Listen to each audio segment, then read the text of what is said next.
Good morning, everybody. It is the 6th of January, and I've actually got a day off from work. With the shutdown of the plant for the holidays, I've had 2 days off in the last 16. This actually makes the third. I had Christmas and New Year's off.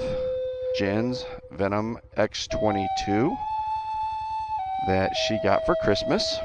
And so again, I wanted to bring her out of the garage and get her fired up. I want to take her down and put some gas in it. Kind of get used to how the bike handles to help explain to Jen exactly what's going on with the bike. She had a 33-inch seat height, which was way too tall for Jen. She had to lean over to one side just to hit her tippy toes. And so I got back with the manufacturer, and they sent me information on a shock, an aftermarket shock that would lower the bike. I checked it out on Amazon. The shock was 25 bucks, so I ordered it and got it in. I put the shock in, and it actually lowered the bike by about 2 inches. So now she's down between a 30.5 or 31-inch ride height, and she can sit on the bike and balance it evenly with the ball of her toes touching the ground on both sides. If you've never heard of Venom before, they are a little company out of Canada, and they make a lot of replica bikes. This is actually a replica of the Ninja 125. It is a 125cc 4-stroke engine, 4-speed, carbureted.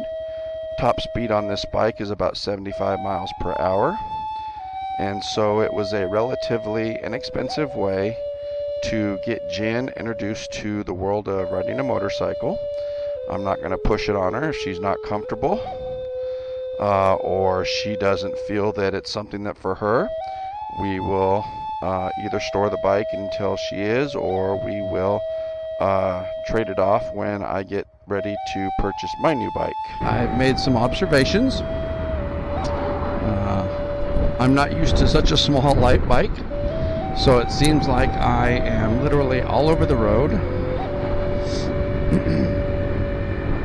It doesn't have the steering controls of the CBR 600 that I have, and so the steering feels very loose and light, but overall the bike maneuvers and handles pretty good.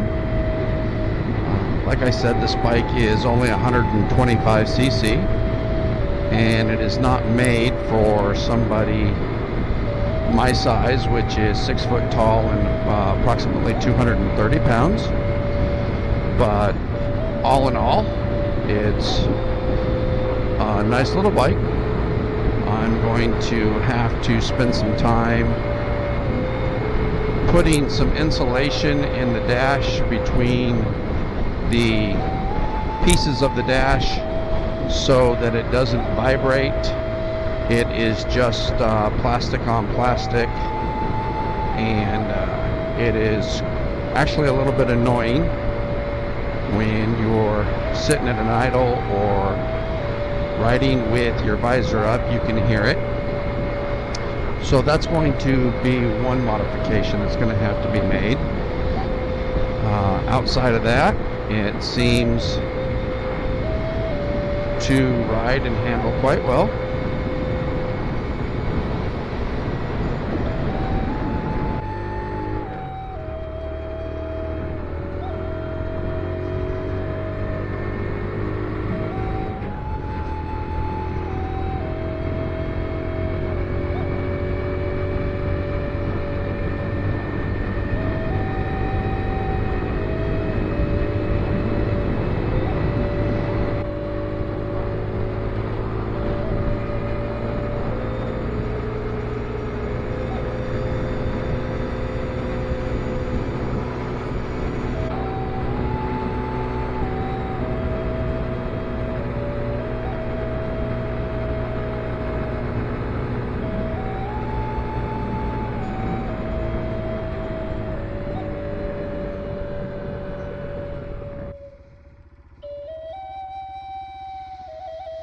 Alright, so I just got back from my test ride on the new Venom X22, and my overall impression is it is a good bike for the money.